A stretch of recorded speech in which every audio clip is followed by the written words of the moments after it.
आज हम लोग मोल कंसेप्ट पढ़ेंगे। सबसे पहले मोल कंसेप्ट में यह जानना होगा कि मोल क्या है, एवोगाड्रो नंबर क्या है और एवोगाड्रो नंबर आया कैसे। ये तीन चीजें हम लोग को जानना है आज की क्लास में। सबसे पहले ये देखिए कि आप लोग 9th में पढ़े होंगे कि 1 dozen substance is equal to 12 substance. किसी भी चीज का 1 दर्जन अगर लिया जाए तो 12 चीज होगा। जैसे 1 दर्जन हम अगर एप्पल लेते हैं 12 एप्पल होगा। 1 दर्जन हम पेन लेते हैं 12 पेन होगा। 1 दर्जन अगर हम सेब लेते हैं 12 सेब होगा। कुछ भी अगर हम 1 दर्जन ही होगा। Similarly 1 mole substance is equal to 6.022 into 10 to the power 23 substance. In similar way, exactly same way, 1 mole atom लेंगे 6.022 10 power 23 एटम होगा। 1 मोल आदमी लेंगे 6.022 इंटू 10 power 23 आदमी होगा। 1 मोल हम पेन लेंगे 6.022 10 power 23 पेन होगा। सवाल ये उठता है, आप लोग 9th में पढ़े होंगे। सबसे पहला क्वेश्चन ये रेज करता है कि जो नंबर दिख रहा है 12, ये जो नंबर दिख रहा है 6.022 इंटू 10 to the power 23, ये कहां से आया है। बात अगर हम 12 की करें तो ये एक आर्बिट्ररी सेट किया हुआ नंबर है। मतलब किसी ने मान लिया कि 1 दर्जन 12 चीज, सभी लोग मान रहे हैं कि 1 दर्जन 12 चीज। लेकिन बात अगर हम इसकी करें 6.022 into 10 power 23 की, तो ये कोई आर्बिट्ररी नंबर नहीं है। क्यों? क्योंकि 1 मोल जो एक साइंटिफिक मेजरमेंट है और इसीलिए इसका कुछ लॉजिक होगा क्यों आया ऐसा। अगर आर्बिट्ररी सेट करना होता है तो कुछ अच्छा नंबर सेट करते हैं। 6.022 into 10 power 23 क्यों? 1 दर्जन में 12 किसी ने मान लिया, सब लोग मान रहे हैं उस चीज को। 1 मोल में ये माना हुआ नंबर नहीं है, बल्कि ये कहीं से डिराइव हुआ है, कहीं से आया है। इसी नंबर को हम लोग एवोगाड्रो नंबर कहते हैं। आज की क्लास में हम लोग यही पढ़ेंगे कि ये नंबर आया कहां से। 6.022 इंटू 10 to the power 23 कहां से अपीयर हुआ। ठीक है, अब देखिए, अगर हम 6.022 10 power 23 का डेरिवेशन शुरू करें तो हम लोग को सबसे पहले जानना होगा AMU, एटॉमिक मास यूनिट। ठीक है, तो आज की क्लास में हम लोग इसी को डिराइव करेंगे with the help of AMU, atomic mass unit. देखिए AMU क्या है, सबसे पहले तो ये हम सोचते हैं।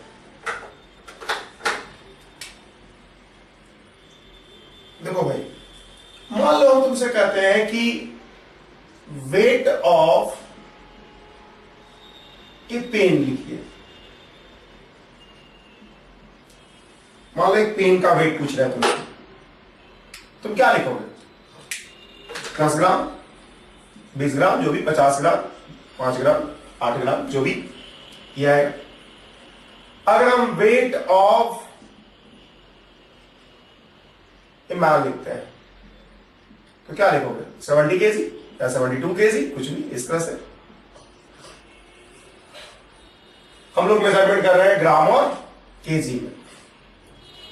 सेम तरीके से अगर हम आपसे कहें कि वेट ऑफ एन एलिफेंट नापिए,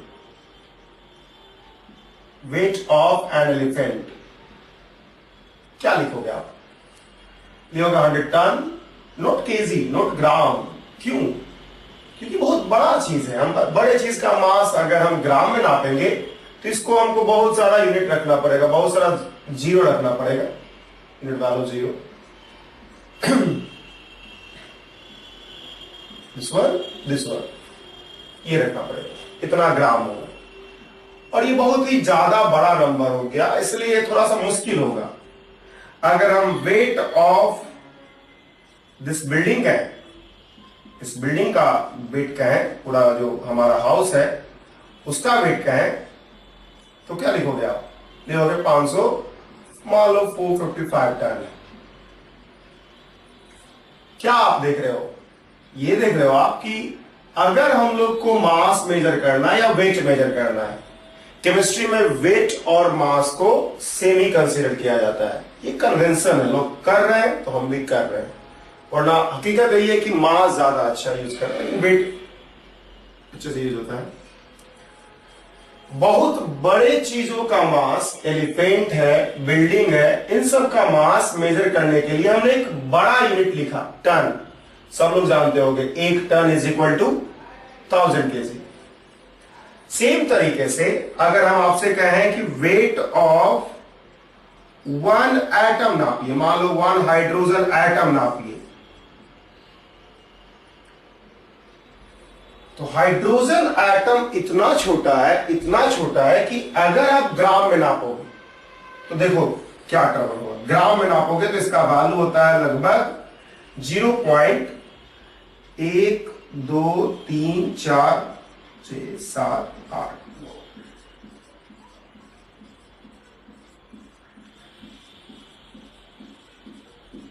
इतना ग्राम।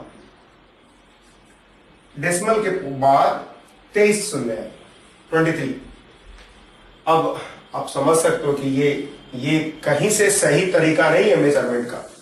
इतना छोटा नंबर के साथ हमने एक यूनिट यूज किया है, ये अच्छा तरीका नहीं है, क्योंकि बहुत छोटा चीज है। बहुत छोटे चीज का मास अगर हम ग्राम में नापेंगे तो बहुत छोटा नंबर आ गया, इतना छोटा कि आप इसको इमेजिन भी नहीं करते होगे, आप इसको एकदम नेग्लेक्ट करते होगे। तो इसलिए हम लोग क्या करेंगे, एक अच्छा ये है कि हम लोग इसको 1 AMU मान लो लिखते हैं। ये आपको अच्छा लग रहा होगा कंपेयर टू दिस वन, ठीक है? ये आपको अच्छा लग रहा होगा, अप्रॉक्स 1 AMU है, तो ये अच्छा लग रहा होगा। तो इसीलिए AMU जो है एटॉमिक मास यूनिट, AMU का फुल फॉर्म होता है, AMU का फुल फॉर्म होता है atomic mass unit, atomic mass unit. कहीं कहीं इसी को यूनिफाइड मास भी लिखा जाता है और यू भी लिखा जाता है, मतलब यूनिफाइड मास। कहीं कहीं इसको आप यूनिफाइड मास भी लिखते हो, एटॉमिक मास यूनिट की जगह यूनिफाइड मास लिखते हो। समझ में आ रहा है? पॉइंट सिंपल है कि जिस तरह से हम लोग एक बड़े चीजों का वेट मेजर करने के लिए टन इस्तेमाल किए, मीट्रिक टन इस्तेमाल किए, सेम तरीके से एक बहुत छोटे चीज का वेट मेजर करने के लिए हम लोग AMU इस्तेमाल करेंगे। यही कंसेप्ट है, AMU इसी कारण से आया है, ठीक है? तो हम लोग एटम्स, मॉलिक्यूल्स, आयंस सभी का वेट AMU में नापते हैं, बिकॉज उसके साथ जो नंबर एसोसिएटेड होता है वो अच्छा होता है।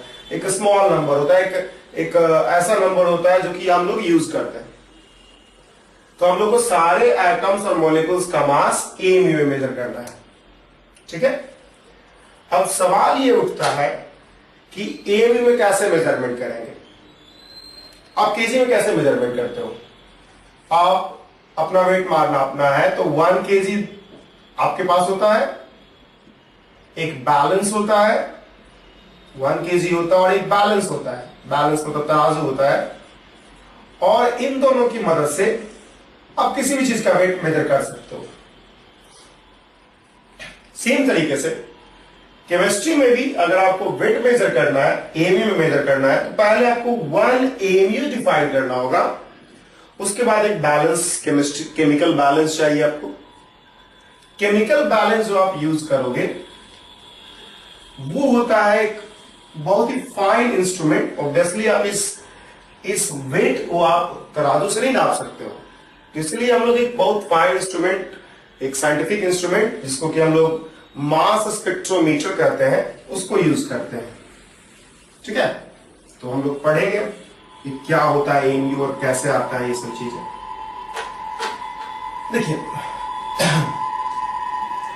1 AMU को डिफाइन किया जाता है 1/12 of mass of 1 atom of C12 isotope. Mass of 1 atom of C12 isotope. सुन रहा है? ये डिफिनीशन लिया गया, स्टैंडर्ड डिफिनीशन। स्टैंडर्ड डिफिनीशन जैसे 1 kg का होता है, 1 मीटर का होता है, 1 सेकेंड का होता है। आप फिजिक्स में पढ़ोगे डायमेंशन में कैसे स्टैंडर्ड यूनिट लिया जाता है। सेम तरीके से 1 AMU का स्टैंडर्ड डिफिनीशन है 1/12 मास of 1 atom of C12 isotope. अगर हम बात करें C12 का, तो आपको पता होगा कि C12 किस किस चीजों से बना हुआ। कार्बन का एटॉमिक नंबर है 6, तो 6 प्रोटॉन होगा इसमें। तो अगर इसका हमको मास लिखना है तो 6 इंटू मास ऑफ प्रोटॉन, इसमें 6 न्यूट्रॉन होगा 12 - 6, और इसमें 6 इलेक्ट्रॉन होगा। ठीक है। अगर कहा जाए तो ये एक अप्रोक्सीमेशन है, थोड़ा सा हम लोग अप्रोक्सीमेट कैलकुलेशन कर रहे हैं। आगे आप रेडियो एक्टिविटी में समझोगे क्यों अप्रोक्सीमेशन है। ठीक है। इसके बाद हम क्या करते हैं, 6 को बाहर ले आते हैं। 6/12 मास ऑफ प्रोटॉन 1.672। वैल्यू हम लोग एक अप्रोक्सीमेट तरीके से लिख रहे हैं। मास ऑफ प्रोटॉन 1.672, आगे भी होता है लेकिन उतना जरूरत नहीं हम लोग को। प्लस 1.674 इंटू 10⁻24 ग्राम, और प्लस इलेक्ट्रॉन का मास होता है 9.11 इंटू 10⁻28 ग्राम। अब तो साफ दिख रहा होगा कि मास ऑफ न्यूट्रॉन थोड़ा सा ज्यादा है compare to mass of proton, और ये सभी दोनों बहुत ज्यादा है compare to mass of electron. ठीक है। अब अगर हम इसको ये करते हैं कैलकुलेशन, तो 1/2, और अगर इसको आप जोड़ोगे तो इलेक्ट्रॉन के मास को हम लोग नेग्लेक्ट कर सकते हैं, because 10⁻28 is negligible compare to 10⁻24। तो हम लोग इसको कैलकुलेशन करेंगे तो आएगा 6 4 3.346 इंटू 10⁻24 ग्राम। ठीक है। अब अगर इसको कैलकुलेशन करोगे आप तो लगभग आएगा 1.673। ये एक अप्रोक्सीमेशन है, आप इस बात को समझोगे क्योंकि हमने 2 जगह अप्रोक्सीमेशन किया हुआ है।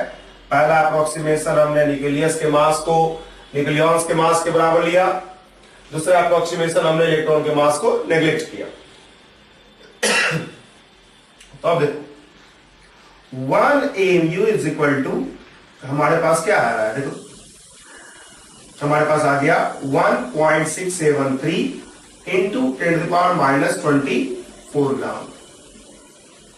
क्या हम इसको ऐसा लिख सकते हैं, 1 gram is equal to 1 divide by 1.673 into 10 to the power ऊपर प्लस हो जाएगा AMU होगा।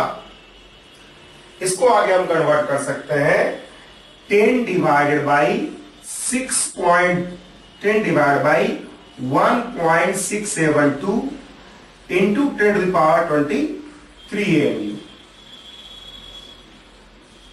अगर आप इसको देखोगे, इसका कैलकुलेशन करोगे अप्रोक्सीमेटली, नॉट एग्जैक्टली, क्योंकि हम लोग अप्रोक्सीमेशन के अंतर्गत पढ़ रहे हैं, अप्रोक्सीमेटली आएगा 6.022 into 10 to the power 23 AMU।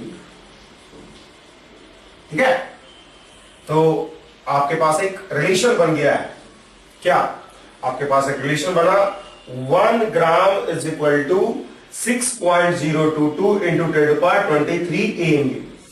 दिखा आपको ना कि कैसे ये नंबर आया। ये नंबर मतलब हमारे पास रिलेशन एक फॉर्मूला की तरह आप इसको याद रखोगे, 1 gram is equal to 6.022 into 10⁻23 AMU।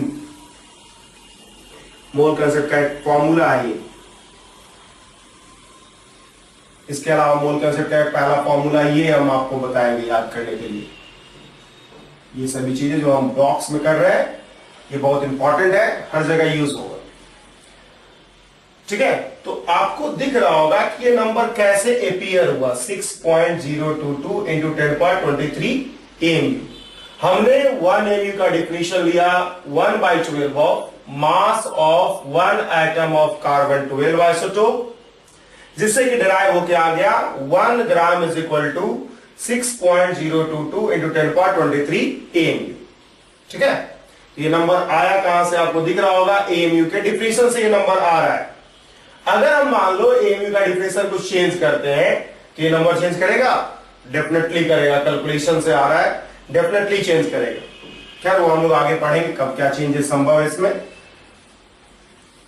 अब देखिए हमारे पास ये रिलेशन हो गया कि 1 ग्राम और AMU। तो हमने अभी तक ये किया है कि AMU में हम लोग मेजरमेंट करेंगे, 1 AMU को डिफाइन किया और 1 AMU और ग्राम को रिलेट किया। क्योंकि दोनों वेट मेजरमेंट का यूनिट है तो दोनों के बीच का एक रिलेशन होगा। जैसे 1 टन इज इक्वल टू, आप बोलते हो 1000 kg, वैसे बोलोगे 1 gram is equal to 6.022 × 10⁻23 AMU। ठीक है, अब देखिए इसके बाद देखिए हमारे पास एक रिलेशन आया, वी हैव क्या, 1 gram is equal to 6.022 into 10⁻23 AMU। अगर हम दोनों तरफ मल्टीप्लाई कर दे 12 से, दोनों तरफ हमने 12 से मल्टीप्लाई किया हुआ है, 12 ग्राम इज इक्वल टू होगा 6.022 इंटू 10⁻23 और इंटू 12 AMU। ओके, सही है भाई। हमने इधर भी 12 से मल्टीप्लाई किया, इधर भी 12 से मल्टीप्लाई किया।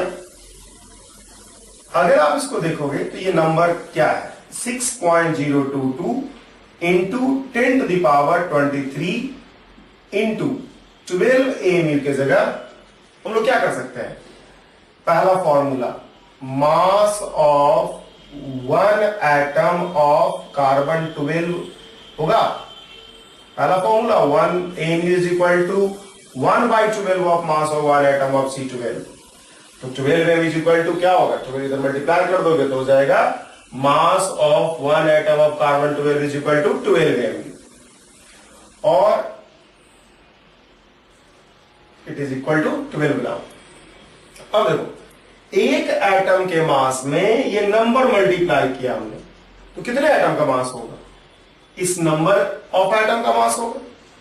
मान लो एक पेन का मास है आपके पास, उसमें अगर 5 मल्टीप्लाई करें तो कितने पेन का मास आ रहा होगा, 5 पेन। एक पेन का मास है, उसमें अगर हम 50 मल्टीप्लाई कर दिए तो कितने पेन का मास आएगा, 50 पेन का मास आएगा। तो इसी तरह से एक एटम के मास में कोई भी नंबर हम मल्टीप्लाई कर दें, x मल्टीप्लाई करें तो x एटम का मास आएगा। तो ये इक्वेशन इंप्लाइज कर रहा है कि 12 gram is the mass of क्या, is the mass of 1 atom of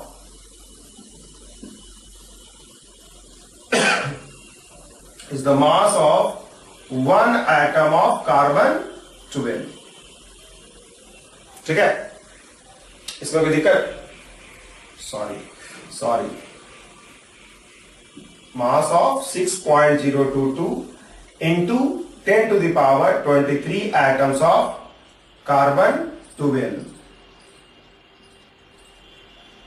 दिख रहा है ना, एक एटम के मास में हमने 6.022 इंटू 10⁻23 मल्टीप्लाई किया तो हमको 12 ग्राम आया। ये इक्वेशन इंप्लाइज करता है 12 gram is the mass of 6.022 into 10⁻23 atoms of carbon 12। समझ में आया।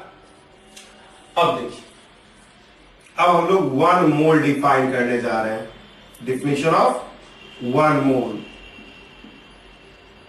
हम लोग 1 मोल का डिफिनेशन लेने जा रहे हैं।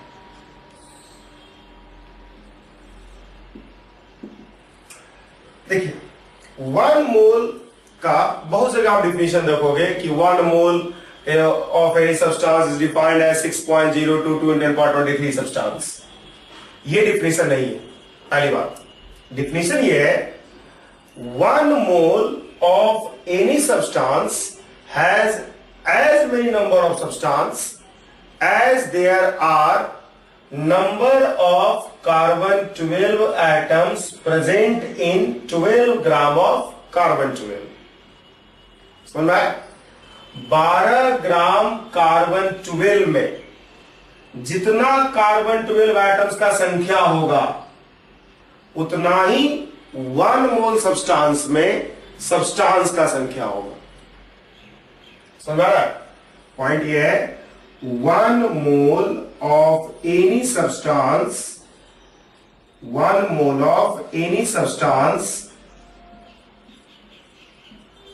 has as many number of substance as many number of substance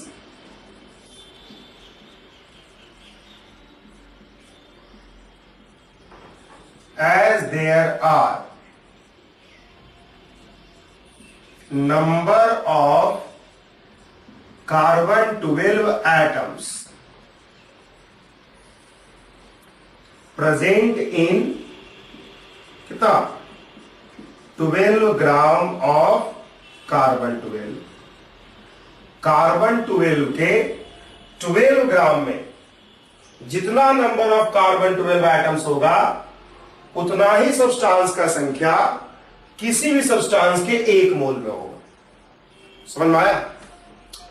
अब देखिए हम लोग ऊपर डिराइव कर चुके हैं कि 12 ग्राम में कितना आइटम्स है 6.022 इंटू 10⁻23 आइटम्स ऑफ कार्बन 12। तो इसका मतलब है कि 1 मोल में कितना सब्सटेंस होगा 6.022 × 10⁻23 सब्सटेंस। ये इसी तरह से डिफिनेशन है जैसे कि हम अगर ये बोले कि 1 दर्जन में उतना ही सब्सटेंस होगा जितना कि इस क्लासरूम में सीलिंग फैन का संख्या है। अब इस क्लासरूम में सीलिंग फैन का संख्या गिन लो आप, कितना है 12, गिन लो आप 12 है। तो 12 है, इसका मतलब है कि 1 दर्जन सब्सटेंस बराबर कितना होगा 12 सब्सटेंस। समझ में आया? एकदम बिल्कुल वही है कि 12 ग्राम ऑफ कार्बन 12 में जितना कार्बन 12 एटम्स का संख्या होगा उतना ही 1 मोल सब्सटेंस में सब्सटेंस का संख्या होगा। अब ऊपर हमारे सामने है कि since 12 gram of carbon 12 has 6.022 into 10⁻23 carbon 12 atoms, so 1 mole of any substance, 1 मोल किसी भी सब्सटेंस का कितना सब्सटेंस रखेगा 6.022 इंटू 10⁻23 सब्सटेंस। ये समझ में आया कैसे ये अपीयर हुआ? 1 mole is equal to 6.022 into 10⁻23 appear कैसे हुआ? ये एग्जैक्ट प्रोसीजर है।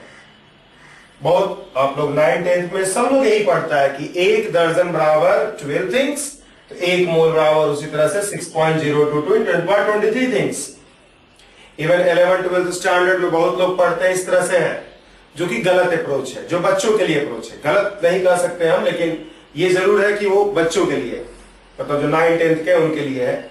आप अगर 11th-12th में हो, जेईई की तैयारी कर रहे हो, मेडिकल की तैयारी कर रहे हो, तो ये वो तरीका अच्छा नहीं है, ये तरीका अच्छा है जिसमें हमने साफ देखा कि किसी भी सब्सटेंस का 1 मोल 6.022 इंटू 10⁻23 सब्सटेंस कैसे रखता है। ठीक है,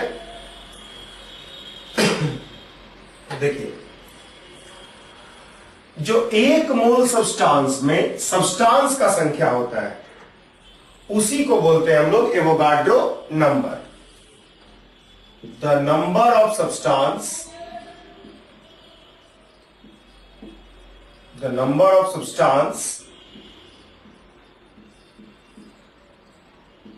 present in 1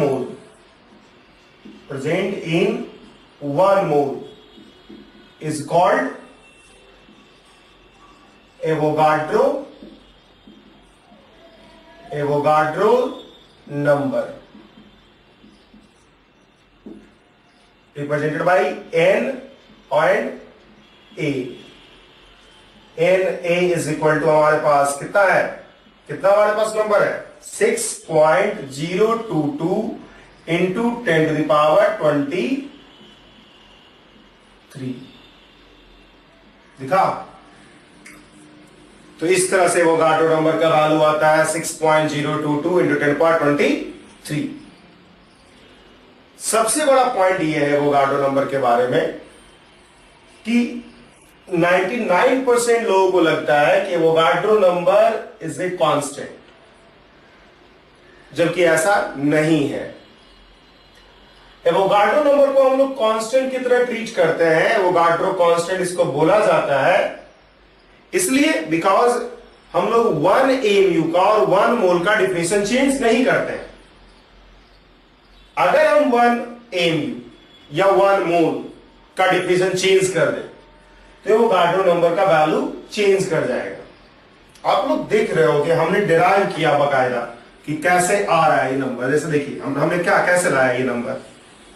देखिए हमने लिखा था, हमने शुरुआत किया 1 AMU is equal to 1/12 of mass of carbon 12।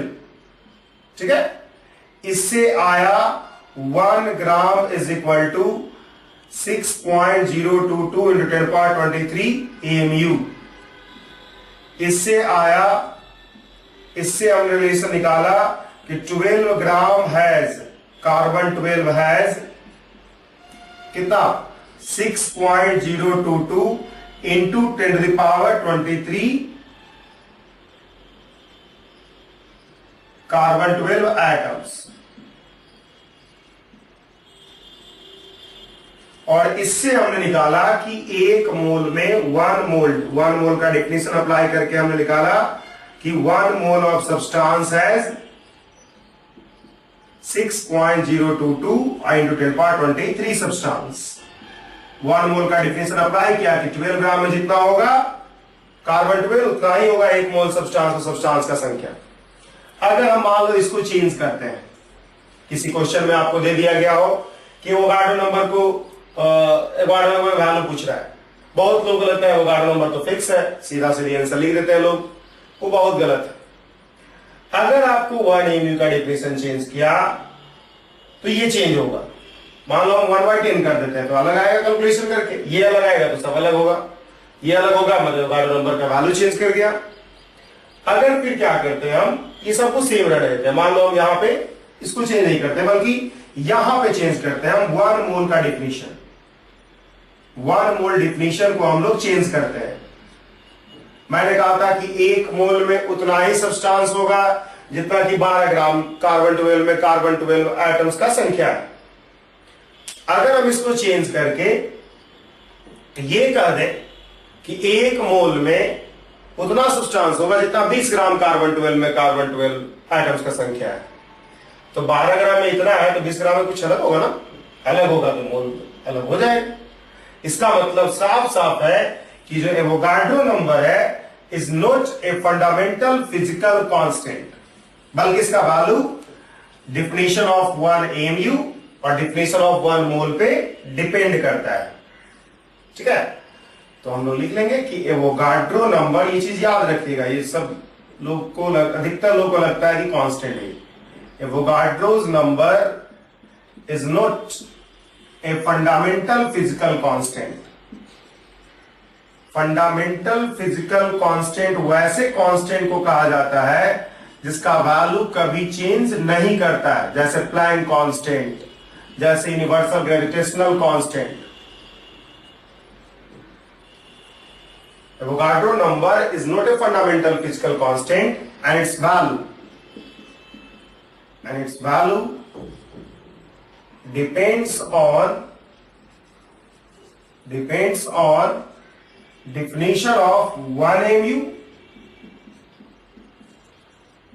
definition of 1 mu and definition of 1 mole। तो मोल कंसेप्ट का सबसे बेसिक क्वेश्चन आपसे पूछा जा सकता है ऐसा ही कि एवोगाड्रो नंबर का वैल्यू ही चेंज कर दिया जाए। अगर एवोगाड्रो नंबर का वैल्यू चेंज कर दिया जाए तब कैसे आप अप्रोच करोगे, ठीक है।